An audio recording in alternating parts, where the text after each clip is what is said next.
To QI, where tonight is a chaotic clutter of K-words. Let's clock the contestants. The kind-hearted Sarah Pascoe. The Calipigian Jack Whitehall.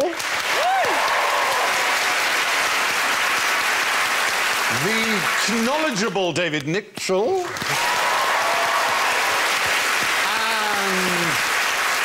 Knock me down with a kangaroo, it's Alan Davis.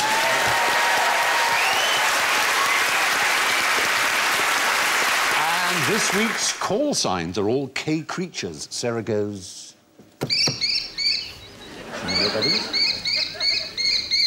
Is it a bird? Yes. OK, it's a bird.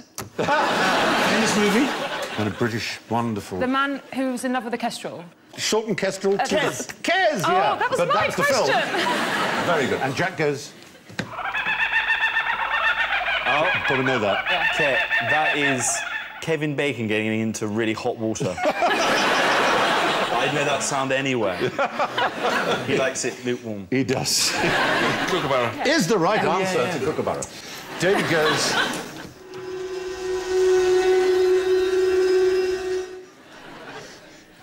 Is that a Klingon spacecraft? Killer bee. Killer bee. Killer bee. Exactly, there you go. And Alan goes...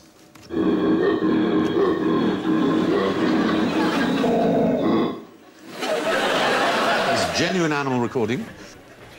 Kangaroo. No. Koala. Yes! Yes! It's a koala! Who'd have thought that a koala sounded like that?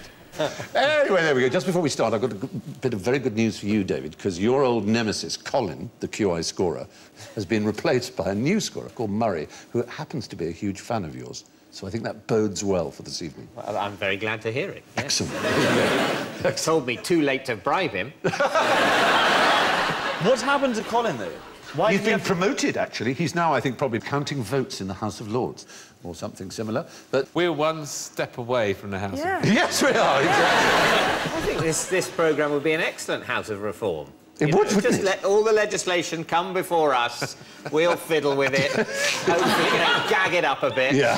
Send it on to the Queen. Exactly. My government will find 6 penises on this particular insect.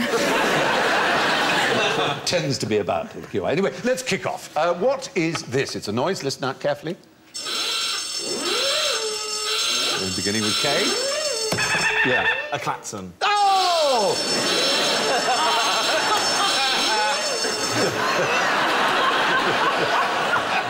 In a strange sort of way, pop just ate itself, didn't it? A klaxon gave a klaxon. We call it the klaxon. It's not actually a klaxon. So is that a brand name? Like the Tannoy or a Hoover? Yeah, absolutely right. Just like Tannoy or Hoover. So what is it, an alarm? It's basically a siren, a noise, an alarm noise, exactly. Klaxon has a very specific sound. It belongs to a company called Lovell McConnell Manufacturing. They were first fitted to cars, and they were the first electric thing ever to be attached to an automobile. The klaxon. So they needed an alarm before a light? So the sound we heard was just call it some general word, but technically it's not a klaxon. Now, automobiles, America, the land of the free, the land of the automobile. You can imagine that in places like Pennsylvania, they must have welcomed them when they arrived, yes? No. No. It's the right answer. Alan, you're really getting the hang of this. Played this before. You have to intuit. You would be astounded by the Farmers Anti-Automobile Association of Pennsylvania with its list of impractical requirements for motorists. Automobiles travelling on country roads at night must send up a rocket every mile. And then wait 10 minutes for the road to clear. The driver may then proceed with caution, blowing his horn and shooting off Roman candles. If the driver of an automobile sees a team of horses approaching, he is to stop, pull to one side of the road, almost cover his machine with a blanket or dust cover, which is painted or coloured to blend into the scenery. In case a horse is unwilling to pass an automobile on the road, the driver of the car must take the machine apart as rapidly as possible and conceal the parts in the bushes. It really didn't want motor cars in Pennsylvania. Honking the horn, is that a sensible, safe thing to do? Does it avoid accidents? Oh, it'll frighten the horses. Well, obviously, let's assume we're talking about now when there aren't any. Wouldn't it raise very aggression? Hearing a loud noise makes you probably release adrenaline, and then your instincts would be flawed, I would have thought. I think you're absolutely right. Have you ever driven in Italy? Oh, I've been on tour in Italy, and the word go is die in Italy. Avanti. Die! Like, fuck! I'm 19, I'm not a driver. No, but you're absolutely right. There is no evidence that using the horn contributes to safety. There's something interesting with police sirens, isn't there? Because it's two different notes, and the reason is if you hear one note for a long time, you can't tell where it's coming from. That's exactly right. You genuinely can't tell. Is that in front of me? Yeah. Or is it behind me? You just don't know. In America, they have a very good rule when you hear a siren on the road. Yeah. You just simply stop driving. Yeah. And go Absolutely. and have a meal. And then... But it actually somehow works out incredibly well, and the emergency vehicle just... But they have wider roads. They have much wider roads, of course, yeah. But it does work fantastic. And everybody does it. See which of the emergency services it is, and then decide... Oh, it's only an ambulance they don't count for. It's only a fire. What is that, then? It's the police. There's something sort of vaguely right-wing about it. So where were we? Yes, horn sounding does not, it seems, contribute to the safety of drivers at all. In Britain, we have almost zero tolerance of hooting a horn. But even more intolerant were the Nazis. And in 1936, they started putting... Not known for their intolerance. No, I know. It's surprising. but we thought this whole thing has become intolerable. We thought I think. We thought we knew everything they were intolerant of, but it turns out even hooting your horn, they would actually punish the driver by putting yellow dots on their car. So it was like a sign, like, here's a hooter. He sounds his horn and people would turn their back. I've completely changed my opinion of the Nazis. I thought they were a pretty reasonable bunch of guys. This yellow dot business. It is just shocking, aren't they? Anyway, there you go. So the QI klaxon isn't a klaxon at all. On the other hand, what is this stuff here? Nice and loud, isn't it? The Velcro. According to the website of Velcro Industries BV, there's no such thing as Velcro. Velcro is the name of our companies and the registered trademark for our products. It is not the generic name of that product that fastens shoes, pockets, and hundreds of other things. That product should be referred to as hook and loop fastener. This matters, they say, because many terms that we use frequently in our everyday language were once trademarks, like escalator, thermos, cellophane, and nylon. Notice they don't mention heroin, which was also a trademark once. All these terms lost their distinction as trademarks because their owners allowed them to be misused by the public. So now you know. You can't buy a piece of Velcro, but you can purchase all of the Velcro brand hook and loop fasteners you need. This is Velcro. Hook and loop fasten it. The inventor of it called it Velcro. Do you know why it's called Velcro? It was a Swiss guy, and he noticed the way burrs caught to his socks. And he had to pull them off. He noticed there was a, hook action on a burr, little green... You're a city boy. No, burrs. Kicking in the air. Little burrs, little green round things with hooks on them. They stick on your socks and other bits like that. And he noticed that effect, and he reproduced it. And he used the words for velvet and hook, which are velour, vel, and crochet, crow. Georges de Mestral, his name was, and he took it from nature. There's so many good ideas come from. You'll notice another similar kind of copyright issue with the well-known musical, often performed in schools by Lloyd Webber and Tim Rice, one of their very first works, which is... Technicolor also, yeah, Technicolor, exactly. Have you noticed the way it's always spelled and what follows the word Technicolor? No. It's a trade name. Yeah, they have to spell it like that, the American way, in order to use the word Technicolor. They have to show that it's a registered See, trademark. God really missed a trick not doing more of that in the Bible. Didn't he? I mean, 'cause I think he came up with the idea originally. They just added some songs. And Eve took the apple, registered trademark. Not that it was an apple, of course. Yeah, in the how Garden do of you Eden. register a word? I mean, what if I registered the? No, it's quite important that it doesn't exist, which is why you get things like Nuclean, spelled N-U-K-L-E-N-E, so that you can register that spelling of it. So Apple could... Apple did have a big fight on that with another company called Apple, which was the famous Beatles one, which took years and years to resolve. But the original inventor of the apple... No, the fruit was nature, you know, which took perhaps nature, hundreds of millions of years. God or gods. Yeah, but it wasn't. It's only Was called never Apple. sued. Only called Apple in the English language. Right. They don't call the computers POMs. Oh, the computers. No, the computer, but then... God, that's his computer. You were talking about the inventor of the fruit just then, and now you've suddenly sidestepped with a blithe disregard of a bloody pansy. I've never thought that flower is particularly disregarding of me. Or blind. I think they look like they're frowning. I know what you mean, like snapdragons. I'm so lost on this. The pansy, the flower. I just don't know what they look like. No, never... We have a generation that don't know what pansies look like. They're flowers. I know they're flowers. I got that bit. How did you not know? Because we're too busy texting, listening to JLS and going out. Do you know what a wicket is? my beloved country. Oh, hell's teeth on a bucket of blood. This is... We'll be sorted when the Jaeger bomb round comes along. That is coming Jaeger bomb is. My dad genuinely said, referred to it as a Jaguar bomb the other day. He uses emoticons in text as well, my dad. He's 74 years old, and he uses the little faces that teenage girls use. Not that I text teenage girls. Yeah. But he uses that. Your sister uses, He sent me a message, and it was the most harrowing thing I've ever read, but it shouldn't have been. It went, "Dear Jack, are you coming over for Sunday lunch? Your sister's going to be there. Winky face."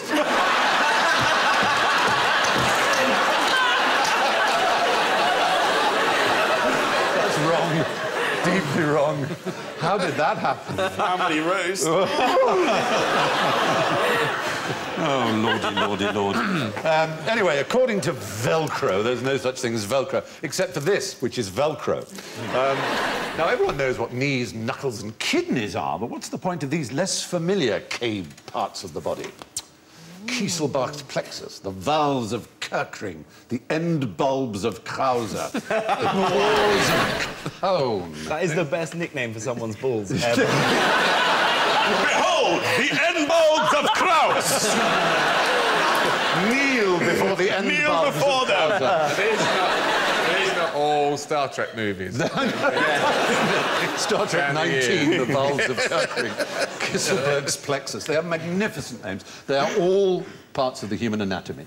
The valves of Kirkring are actually folds. Would that help you at all? Where do we have lots and lots of folds? Intestines? Yes. Well done. Get in there. He's got in there with our smaller gut. There it is, the valves of Kirkring. This is like the QI version of that game, Operation. So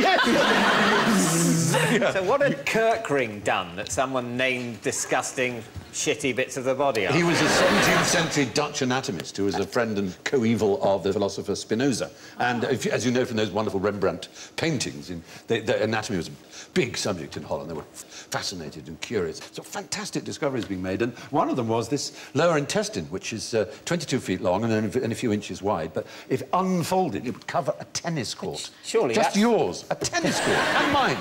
Well, 2 tennis courts. What, the whole of the tennis court or just the lines? The whole of the tennis court, including for doubles play. It's pretty astonishing. So what's interesting about the intestine is we used to be herbivores, which is why we have so much intestine, because when you only eat plants, you have to take a really long time digesting to get everything out of them. And now we're carnivores, and it's sometimes why we have digestive problems in terms of dairy and stuff. But giant pandas, who are carnivores, they have they were carnivores. Were they? So we're one of only 3 species that have changed over, one to the other. It's us pandas and squirrel.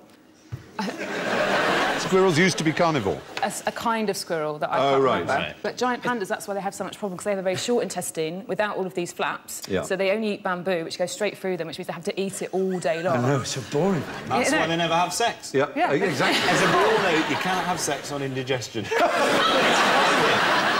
definitely get points for that. So what happened that the pandas gave up on meat?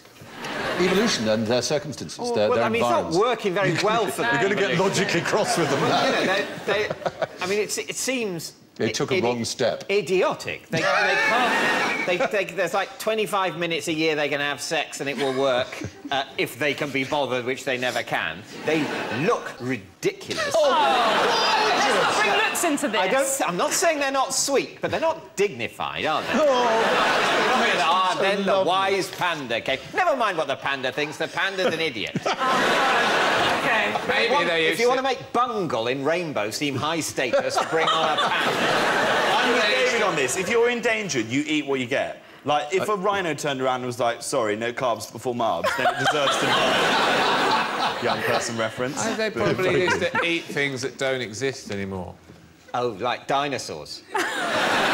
Little guys. Lovely little crunchy one. Really light pandas. Used to go up and go, oh, they're really... Oh! That would be evolution. Great. You evolved to look cute to something you want to eat. Yes, like, you know, back to parts of the body. Those are the valves of Kirkring. What about these, then? The pores of Cone. The bell ends. No, we're going to come to the bell ends, Alan. Wait for the bell ends. They will come. But the pores of Cone.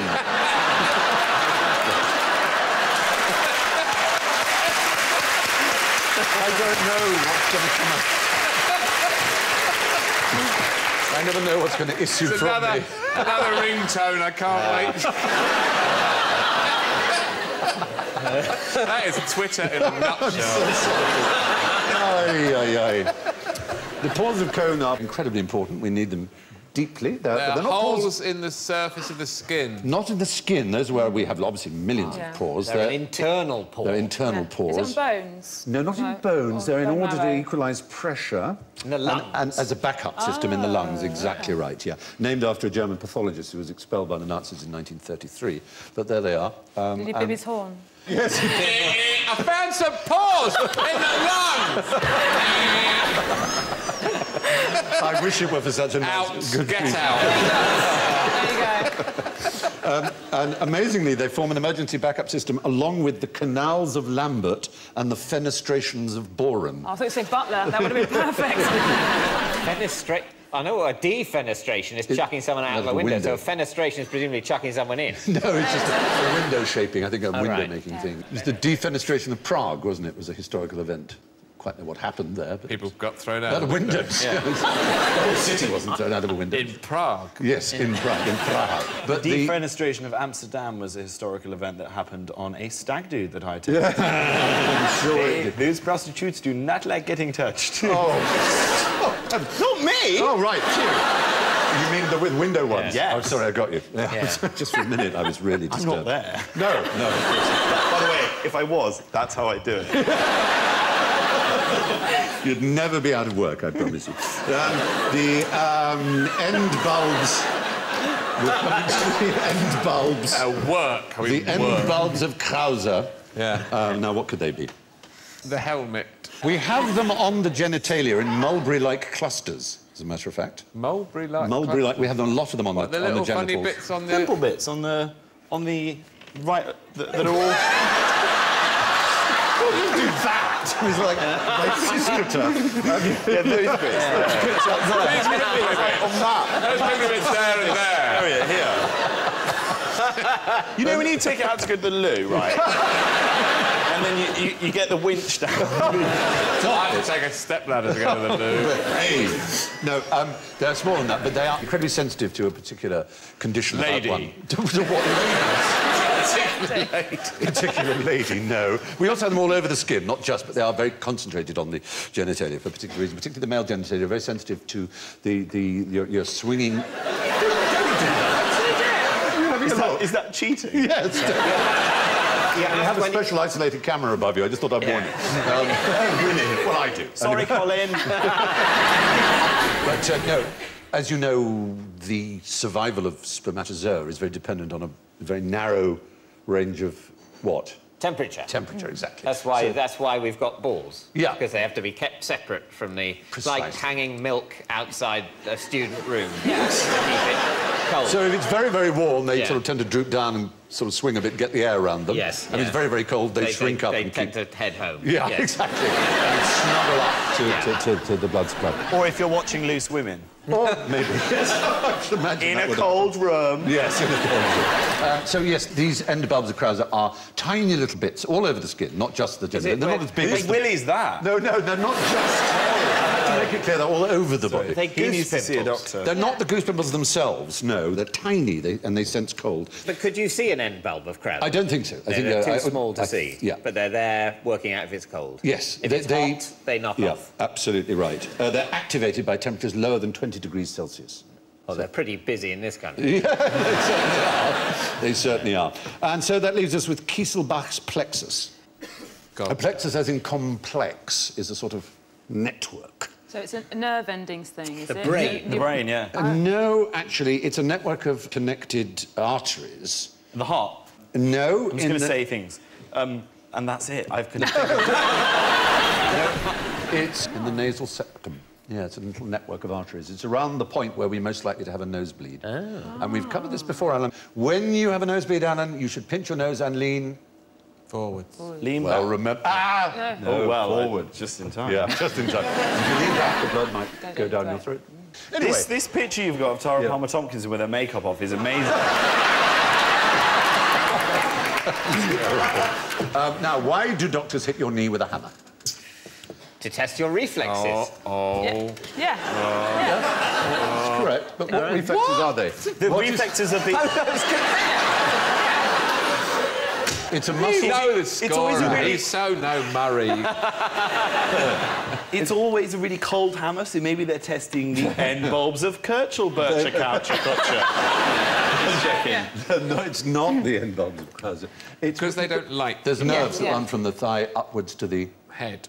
No. No, you would think that. It's something to do... So the expression's like a knee-jerk response. A knee-jerk reaction, yeah, a knee-jerk Because it doesn't go to the brain. Yeah, it goes... It communicates amongst itself. Well, it goes somehow. up to the spinal cord. It doesn't go all the way up to the brain at all. Yeah. So it is unmediated by the brain entirely. It is absolutely an It only happens in 2 times. One is when you get hit on the knee with a little hammer like that, and the other is when you're asleep on a crowded train. It's only 2 times. Yeah. And you never see a doctor rushing off with a little hammer. So what are they hoping to see, doctors, when they tap you on the knee? So they want you to do that. They want you to kick. Actually, if it's too big, it could be a sign of really bad things. Oh. So that is a pretty healthy one. Sorry, this footage is on loop. It's on a loop. Oh, yeah. This is the worst medical ever. Just stop the bloody knee. Grab my balls, I'll cough, and let's leave. No, it's the relative strength of the twitch that is really important. Too much of a twitch might indicate a brain tumour, stroke, liver disease, multiple sclerosis, or tetanus. And too little might mean botulism, damaged nervous system, or an infected spine. And none at all would well be an index or a sign of... Or wooden leg. Wooden leg. Or death. Or death. Or syphilis. Oh, of course, yeah. You don't get much of that anymore. You As don't if that get was much tonight's of it. star prize. Yeah. Forget gonorrhea, go for syphilis. You keep the chlamydia, all right? That's yours. No one can take that away. The chlamydia's yours, the genital warts are yours. I'm pointing at both of you. I think the whole point with chlamydia is people can take it away from you. That's right. Anyway, what if you did a murder with your reflex? If someone sort of attacked your knee and then reflex, you had a knife attached to your shoe or something, and you killed them, would you be able to say, but the reflex, it didn't go to my brain, it only went to the bottom of my spine, so I didn't really do it? Yes. That's like when you're driving and you have an automated response. It's called like murder by automaton, but you don't go to prison. So if you sneeze, for instance, and then you run someone over, someone sneezed. Yeah. Talk about a reflex. That means there's been a murder. That's murdered someone. Now they know they'll get away with it. Wow. It's something like you walk into a room with a gun, cocked, sneeze, it goes off, you kill someone, you're in the clear. So if you want to kill your wife, what you do is you drive down to Dover, you get her right up against a cliff, and then you put your leg behind her and then get a doctor to tap the knee. Off she goes. And the doctor would go to prison. That would act up. The doctor would go to prison. I think so. What if he was sneezing as he tapped the knee? The perfect crime. Yeah. Broadchurch Series 2. I love this imaginary super compliant wife that you found.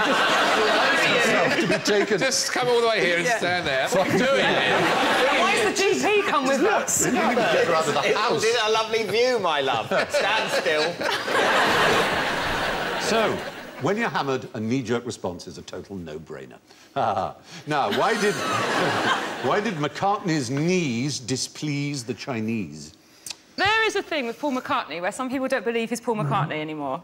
They believe that he died, and then they had a competition, a Paul McCartney-alike competition, and the winner is now Paul McCartney. Yeah. There's a similar theory about the Pope, isn't there? That, you know, it's not like the same guy. There's been more than one. Yeah, because otherwise he'd been, you know, 2,000 years old, so... There's also a conspiracy theory with Tony Mortimer from E17. That... No, I made that up. I thought it could run. Yeah, but actually, I'm afraid we're not talking about Paul McCartney. This is actually the first Earl McCartney in the 18th century. And there is a picture of him, and you can see he's down on one knee, bowing, quite straight-backed, to... Who might that be, that figure that he's bowing to? Some. It'd be an emperor. The Emperor of... China? Oh, the Emperor of China, absolutely. And now, in order to demonstrate obeisance to the Emperor of China, you have to do a particular thing, the Chinese for which is to knock your head. In other words, knock your head on the ground. You know what the Chinese for knock your head is? Kowtow? Kowtow is the right answer. Oh. To kowtow. Yeah, bravo. Well done. And in an act that shocked the world and had been described afterwards as possibly the most significant act in world history. He refused to kowtow? He refused to kowtow to the emperor. And he had a trade delegation, and not surprisingly, the trade delegation was refused, was rebuffed. Chinese scholars nowadays, sinologists, believe that, in fact, they were just not interested in having trade relations with Europe and the rest of the world. And, indeed, the following year, a Dutch trade leader kowtowed something like 30 times, including to a biscuit or some similar sweetmeat that had been sent to him by the emperor. And he even kowtowed to that in public to show how willing he was to kowtow, and he got rebuffed as well. Oh. So, did McCartney do something else, though, to greet him? no, well, you saw in that opening picture. Yeah. A straight back, he just went straight back. Down on one. It's not like he went suck bitch. Oh, no. It could have been definitely. Yeah, exactly. This was in 1793 that this incident, called one of the most decisive moments in world history, happened. But it, you know, obviously trade with China was fantastically important then, as it is fantastically important now. Look, we can see in the back of that shot, there is a man dismantling his car out of respect.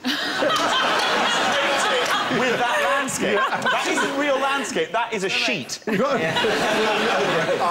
a Ford Mondeo behind. And a very small-headed horse. They do this. They do this to make men look taller. The Charles I statue at the end of Whitehall, Trafalgar Square's got a really tiny head because Charles I was so short. He loved being painted on a horse because he was a very short man. There's a really wonderful secret thing about the Oliver Cromwell statue outside the... Oh, the Oliver Cromwell. He's got his flies undone. No, the one that's outside House of Parliament, and that looks at a Charles I bust on Westminster Abbey. A tiny bust, about that big. Because they wanted to leave them staring at each other for all eternity, these enemies. So you see this big thing of Cromwell outside the House of Parliament. Tiny little and you would never, ever see it. There's a little chapel on the Westminster Abbey side, and there's like a little circle there, and there's this tiny face staring straight up at me. But there is little symbols. You know about the black dots? So this is really boring. No, this is great. This is all... You saw it on Cash in the Attic as well. All the money. Opposite Banqueting House, where Charles I was executed, at the Horse Guard entrance, parade, on the clock at 2:15,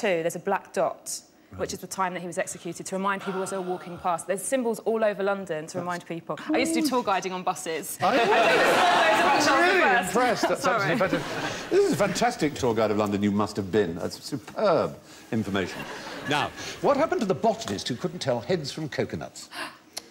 Not... Is this like the man who mistook his wife for a hat? It's not...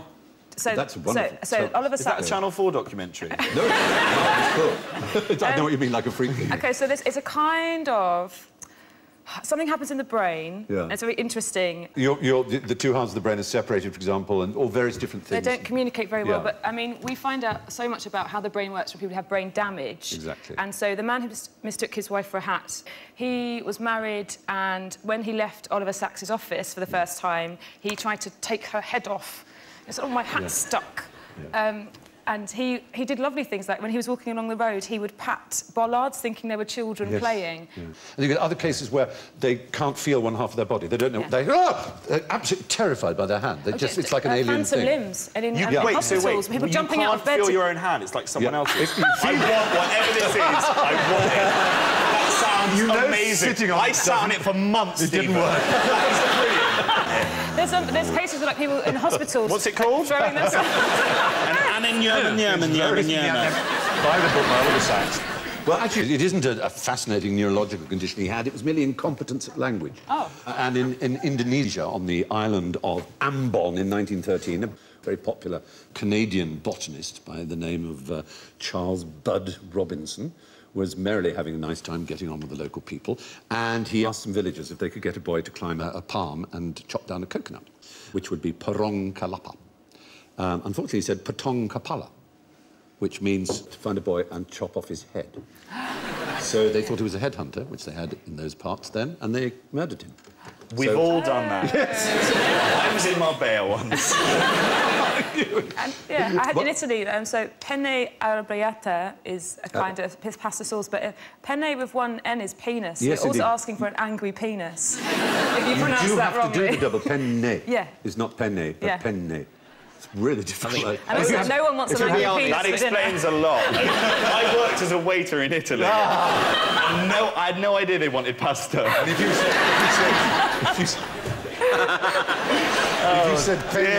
you said penne puttanesca, that would mean prostitute's penis. Because that's what puttanesca means. And some people do like that. There you go. So, in fact, funnily enough, that same slip is part of their tourist trade, the difference between Kalapa and Kapala, because you have Kalapa Kapala sold on the island as mementos, which are coconuts shaped into heads. Kalapa Kapala. There you are. Kalapa they're Kapala. beautiful. Aren't they lovely? Well, OK. Must be worth 10 or 15 pence. There's an Indonesian tongue twister that goes Kalapa Diparut, Kapala Digaruk, Kalapa Diparut, Kapala Digaruk, which means coconut being grated, head being scratched. Coconut being grated, head being scratched. Oh. Don't say it, though, because someone will kill you. And we've even got a fantastic Finnish little one which goes koko, cocoon, koko, koko, koko, koko, koko, koko, koko. How now, brown cat? Collect all the wood for the bonfire. All the wood for the bonfire? Yes, all the wood. Always means such stupid things. Yeah. Anyway, Charles Robinson lost his nut for a cocoa nut. What's a knocker-upper's knocker-upper? Well, that would be the person that wakes the person that went around the streets waking people by bashing their windows with a long stick. Is completely, utterly and entirely the right answer. Oh. Absolutely. Yes. Absolutely. It seems obvious when you think about it that after the beginning of the Industrial Revolution, as people flocked into cities, they didn't work the usual daylight hours. They had worked in the countryside, and there were no such things as alarm clocks. So they had to be woken up for getting to mill a tap on the window by a man with a long stick. So did these guys stay up all night? That's the point. A knocker-upper's knocker-upper, as David rightly said, was someone who did stay up all night. And then their last act was to wake up the sleeping knocker-uppers. And then they'd go to bed and be on the night shift, you know, as it were. There was a Dorset knocker-upper, some of them were quite well known, called Caroline Jane Cousins, known as Granny Cousins, who used a lantern on a long pole, so in the winter times would send a bit of light as well as a tap. So that's like one of the SAD lamps. Yes. Kind of happens gradually. Exactly. Did any of them have, like, nice breakfasts? Nice breakfast for people who work in mill. Bacon and eggs on the end of a pole. They still do this in some Premier Inns. Lenny Henry. Lenny, get up! There was a famous Limehouse knocker-upper called Mary Smith, but she had a fantastic technique, which was shooting peas out of a pea shooter at the windows. Isn't that cool? That's very cool. And she look a marvellous sight. Yeah. Mary is my kind of woman. Yeah? Put it this way. Would If Mary was round mine, she would not be getting up at 4 o'clock in the morning. It's wonderful photograph. The way she's got her hand on her hips. But anyway, there you are. A knocker-upper's knocker-upper was a human alarm clock's human alarm clock. Now, which organisation do these people represent? The BNP. The Ku Klux Klan. Oh, the what? The Ku Klux Klan. No, those are not Klansmen. Oh. Druids. Nor are they Ghosts. Druids. Nor are they The ghosts. dressing gown enthusiasts of Northern England. Something more than a dressing gown, though, isn't it? Are they religious people? They are. Is it the worst Halloween party ever where everyone's turned up the same? Yes. No, it isn't. What a gesture. Okay. Is it some sort of Catholic procession in Spain? Spain, Spanish Catholics, absolutely right. They're penitents, and they're called capirotes, these particular things they wear. They must be aware that these days that has other connotations. But they're probably like, oh, they like to reclaim it. Yeah. I'm not sure they've quite succeeded. But the mystery is why an ultra-Protestant, ultra-racist, white organisation would choose a Spanish Catholic piece of headgear to represent them. Because this had been going for, 1,000 or so years, more than. All the way through the Inquisition, these were used. They were very much a symbol of the Inquisition. Isn't there something about the Ku Klux Klan? They think they're the Knights Templar as well. I don't think any of this Knights Templar thing is particularly true, but there are more plausible theories about its origin. No, I didn't think they were the Knights Templar. Oh, right, no. Just the fact that they cross on them, of course, is, obviously similar to... It's because they're so cross, isn't it? The Klan's deep roots may reside in the horse-whispering societies in rural Aberdeenshire, of all places, where there were 6 from the town of Buchan, supposedly, who went over to America and joined the Confederate Army, and afterwards formed this club of Confederate people in the South, which was largely for pranks and high-spirited larks, until some appalling man called Nathan Forrest joined it and started turning it into an excuse for burning black churches, lynching black people and murdering them. Where does Ku Klux come from? Well, it's from the Greek kuklos, meaning a circle. So it's the circle, and clan, obviously, is in clan. Yeah. So hence the idea of the Scottish origins. There's also another thing, which is the Cran Tara, which is a way one clan would declare war on another, which is a very potent image of the clan. What's probably its most potent image, apart from the little pointy hat. The burning cross. The burning cross. Anyway, Spanish Catholics look like they're into clan. Now, what colour is a red kite? Blue. Oh. Red, white. No, thank you. Thank you. The thing is, they were named before the English language had a word for orange. We just used the word red for anything that was orange as well. We had the word orange for a fruit. We didn't use it for the colour till the 16th century. We always think it was the colour that named the fruit, and it's not. It's the fruit that named the colour. Exactly right. Yeah. So it's true of a robin redbreast, which is clearly orange, not red. We call it a redbreast. Same with the red squirrel. There you are. That's orange. There's no two ways about it. And indeed, red-headed people. Yeah. It's not red if they had red hair. I mean, some people do through modern use of dyes, don't they? Some of your young friends, I expect. Yes. And red deer, similarly, are not red, but they were all named before the word orange existed as a colour choice. In those days, people would say, what's the name of that red fruit? Oh, the orange? Yes. Yeah, pass me one of them. Exactly. It could have been, not the orange that made it catch on, but the front of a robin. We could all have, front of a robin brand phones. What colour is it? Oh, it's front of a robin. It would be confusing. I'm just eating an orange. It's such a bright shade of front of a robin. And when people were getting bullied in the playground, it would be way less offensive. Oi, front of a robin pubes. Like that. But why is a robin associated with Christmas? Oh, is this something to do with Jesus? I know he's very Christmassy. Jesus. Do you know? Is Jesus Christmassy? I don't think he is, considering he started it all. I don't think he's all that Christmassy. I don't think you can hold it against him, really. No, it's not his not fault. entering into the spirit of Christmas. Cheer up.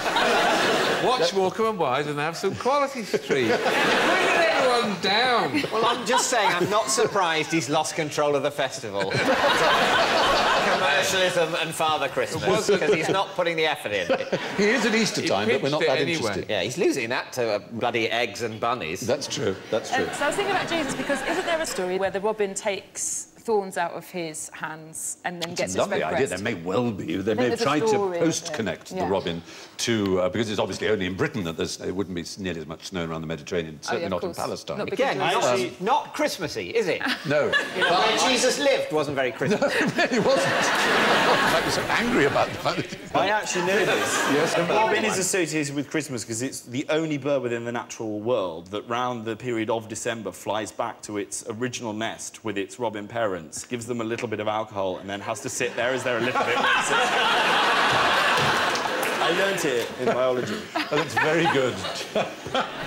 Now, the actual reason is because we associate Christmas with Christmas cards, and Christmas cards were delivered by postmen wearing bright red uniforms who were known as redbreasts or robins. That was their nickname. The robins come around for Christmas, and so people started putting on Christmas card a robin to show that a robin would be delivering it. And it was that reason, which is unusual.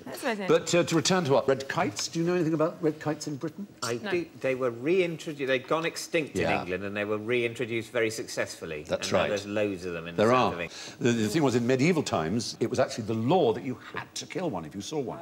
You actually had to kill it? Yes, you had to. If you were seen observing a red kite without trying to kill it, you were breaking the law. Wow. That was really absurd. So the numbers drastically reduced. Fortunately, there now are 1,800 breeding pairs of red kites. It's been a hugely successful reintroduction.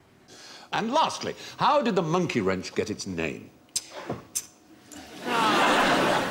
I'm nervous of this, because this was a fact that came up on The Unbelievable Truth. The marvellous Radio 4 quiz show they did. It has happened before that facts we've asserted on The Unbelievable Truth have been, I think the word is mocked.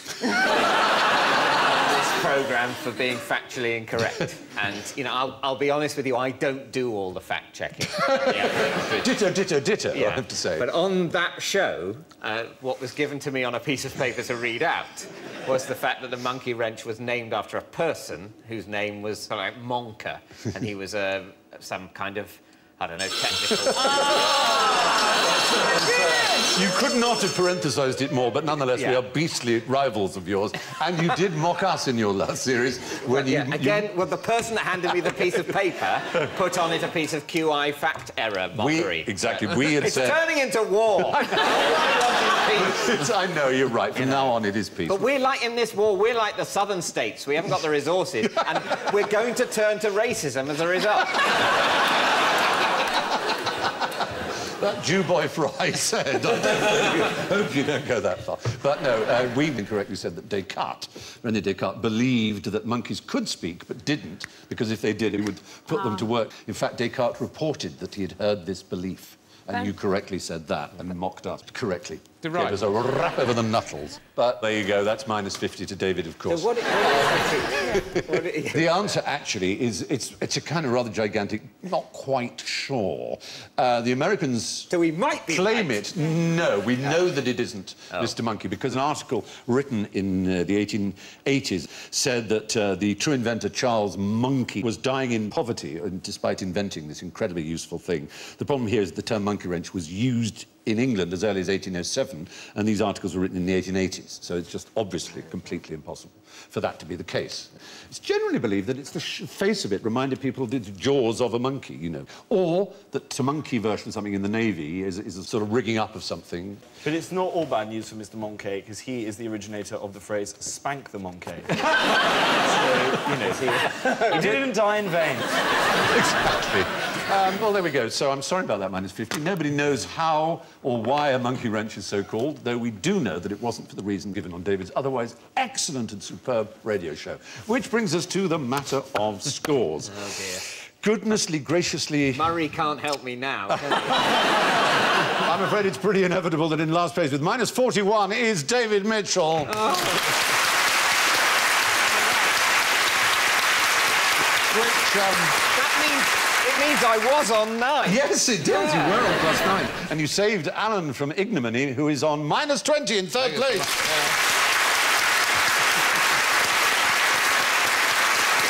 A magnificent second place for Jack Whitehall, -7.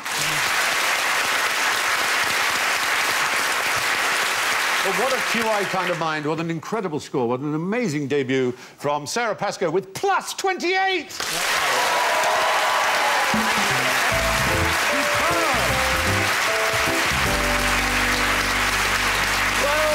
That's all for this week, so it's good night and thank you from Sarah, Jack, David, Alan and me. Good night. A spitting image for Blackadder if it wasn't for the red hair and kilt. It is Mad Scottish cousin McAdder next. And prepare for the annual swimming gala. Jack Whitehall dives over to BBC 3 now. Catch up with Bad Education.